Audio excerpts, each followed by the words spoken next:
Season 10 has seen some big shifts in the AD carry meta as a result of the overall game changes as well as nerfs and new champion introductions to the ADC role itself. We've seen Kai'Sa finally drop out of favor for the first time in probably 2 years, and both Senna and Aphelios have released as top tier AD carries. But one thing no one saw coming was the sudden rise of Miss Fortune, who has very suddenly become the new queen of the AD carry meta in Season 10. The reason this blindsided everyone is because Miss Fortune didn't receive any direct changes. There's no definitive factor you could point towards to cause such a drastic shift in strength, going from 4% pick rate in patch 9.18 to 25% pick rate in patch 10.2. The most common thing people point towards is the dragon changes making Drakes arguably more powerful by getting you on your way to unlocking a dragon soul, and thus increasing the value of strong early game picks like Miss Fortune. But I personally find that answer extremely unsatisfying because while Miss Fortune is definitely on the upper tier of laning AD carries, she's not the best laning AD carry, as both Draven and Lucian outperform her, and yet neither one has seen any notable boon in popularity in either low elo or high elo play. In fact, Draven drastically dropped in priority in high elo, while Lucian also dropped slightly. So what actually changed? What initially sprung Miss Fortune into the spotlight was mainly the attention she received from the rising popularity of her Doran stacking build. People discovered that stacking as many as 4 Doran's blades was a viable and potentially even optimal strategy, mainly due to the huge synergy between lifesteal and her passive love tap, giving her a huge boost in laning phase strength when she can't afford any big items like the F-Sword.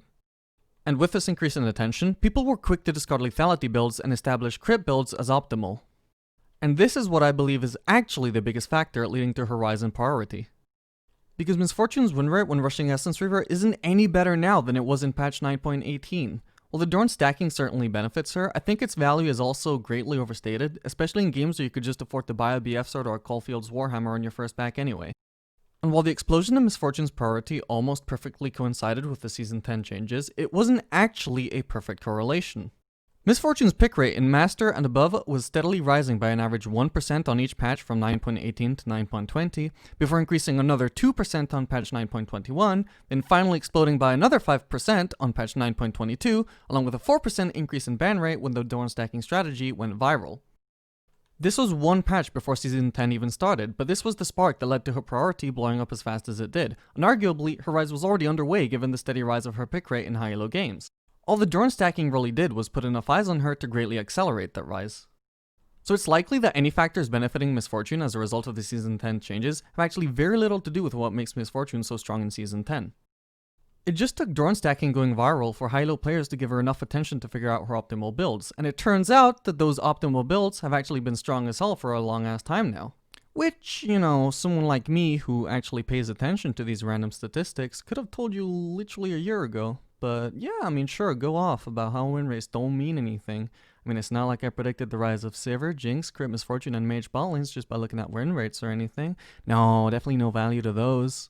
Ashe currently having a 55% win rate when rushing Infinity Edge, the highest win rate of any ADC, including Miss Fortune, Senna, and Aphelios. No, that doesn't mean anything, dude. Rates of success only almost always correlate directly with champion strength. You can't read into those, no. Ashe is perfectly okay, guys. There's definitely nothing to abuse there. While you may have missed out on the opportunity to catch on to her strength and get some free load before she became so highly contested, it would be downright stupid not to get your hands on her as much as you can right now. Miss Fortune currently has a monstrous 60% win rate in Master and above, as well as a staggering 35% pick rate and 19% ban rate. The stats get a little less impressive at lower elos, but she's still the highest win rate ADC by far alongside Senna.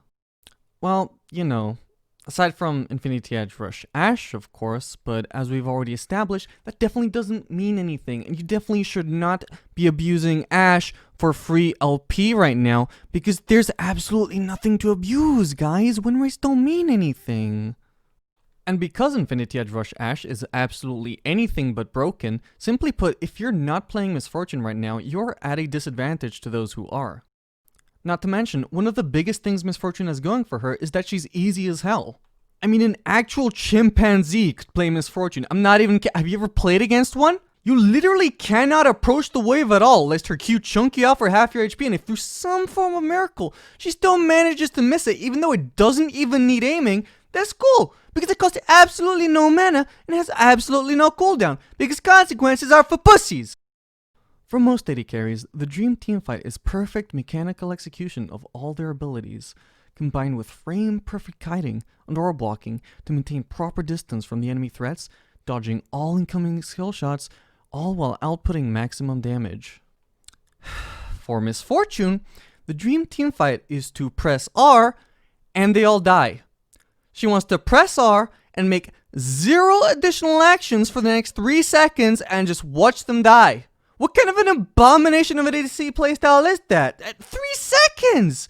My god, how is that fun to anybody? And of course, this is the part where the Miss Fortune apologists chime in, saying that I'm downplaying her skill expression because actually, you need to have good positioning in order to output the highest possible damage with your ult while also not leaving yourself vulnerable to damage and CC cancellations.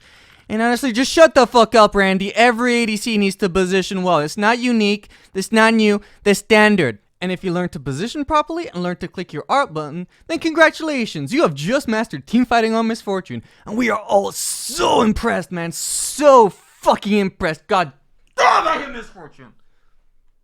So, yeah, just to recap, Miss Fortune is strong, and Miss Fortune is a little bit on the easier side to play. And she is so fun, so there's literally no reason for you not to be playing her. Except possibly a deep-rooted sense of integrity which any man, woman, or chimpanzee would do good to ignore if they want to climb the ladder like all the other Miss Fortune abusers. Unless, of course, you're fine with being lower ranked than the actual chimpanzees currently winning games on Miss Fortune. So now that you know why you should play her, let's move on to how you play her. You press R. Hope you guys have enjoyed this video. Please make sure to like it. No, okay, I'm just, that was a joke, okay? Alright? Look, I am trying to take this seriously, honestly. Look, I've got it out of my system. No more jokes, only informative, quality instructions on how to play Miss Fortune. Miss Fortune's playstyle is all about getting those juicy Q bounces off of minions onto champions for poke. Her Q bounce also crits for double damage if it happens to kill the target, so prepping minions you intend to bounce Q to harass off of, I guess is what's supposed to amount to skill expression on Miss Fortune, separating the great Miss Fortune players from the chimpanzees. God damn it! With her W, Miss Fortune has an easy time shoving waves despite having no good wave clear in her abilities. It's important that you use this to clear out the melee minions as fast as possible in order to force the enemy bot lane behind their casters, where they have no choice but to back off even further to avoid the Q bounces. At this point you have the option of continuing to shove to pressure the tower and make yourself available for river skirmishes, or freezing to create a slow push and thus using your pressure to deny CS rather than damage the tower, which is not always an option.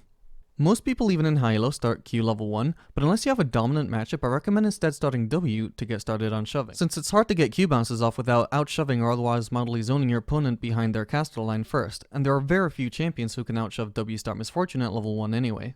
Miss Fortune also has the option of maxing either Q for laning strength or W for DPS and skirmishes in mid-game fight. Most people prefer to max Q, but I actually highly recommend taking the middle ground of putting 3 early points into Q before switching to maxing W by level 10, since the attack speed isn't all that useful before you have your items anyway, and this way you almost get the best of both worlds, with some early points in Q to bully your lane, while still having your max W ready for teamfights by level 10. You could also just put 2 points into Q to have slightly less lane pressure but having W maxed a level sooner, but if you want to follow this style of skill order, it's important you don't put any more than 3 points into Q, since that delays your max W until level 12, as you'll be putting a point into your ult at 11, which is quite a large delay in maxing your best DPS ability.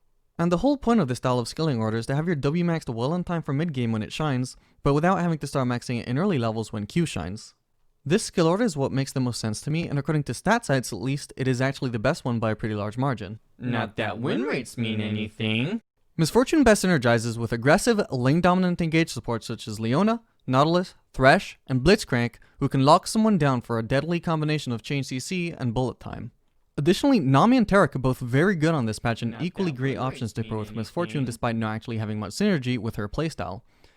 With them, you'll have a weaker laning phase than you would with the lane-dominant engage supports, but superior scaling to compensate. For items, you'll want to start Doran's Blade and a health pot, then work towards Essence Reaver. As mentioned before, if you have to back early before your big opponents, such as BF Sword and Caulfield's Warhammer, you can buy some Doran's Blades instead of Longswords for superior stats to dominate your lane with. By then you should have your magical boots, which you will upgrade to Berserker's Greaves, or situationally Ninja Tabi or Mercury's Treads if you need them, though this should be rare.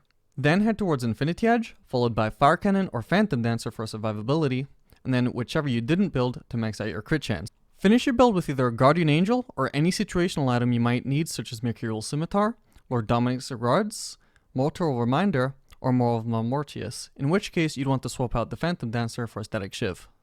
For runes you'll want to take Press the Attack, Overheal, Legend Bloodline, and Coupe de Grace, with the standard Magical Boots and Biscuit Delivery and Inspiration.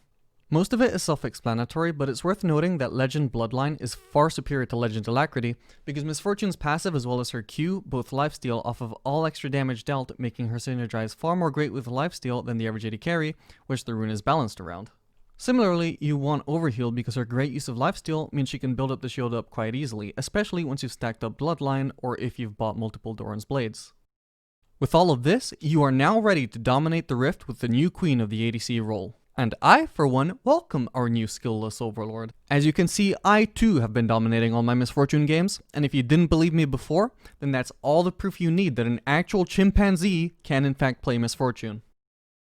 Thanks for watching! I hope you enjoyed the video. Please like and subscribe if you want to see more, and also feel free to follow me on Twitter and join my Discord to keep up with any developments regarding me and my content, and do make sure to follow me on Twitch if you'd like to see me stream.